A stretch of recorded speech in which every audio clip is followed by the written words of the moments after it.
আল্লাহর হাবিব সাল্লাল্লাহু আলাইহি ওয়াসাল্লাম ইরশাদ করেছেন যে শেষ জামানায় জ্বলন্ত অগ্নিকুণ্ঠ, জ্বলন্ত আগুন হাতে নিয়ে দাঁড়িয়ে থাকা সহজ হয়ে যাবে, বাট ঈমান নিয়ে বেঁচে থাকাটা অনেক কঠিন হয়ে যাবে।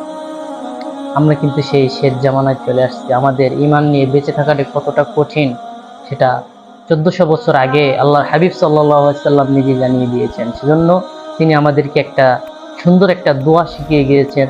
দোয়াটি হলো, আল্লাহুম্মা ইন্না নাউযু বিকা মিনাল ফিতান মা যাহারা মিনহা ওয়া মা বাতান।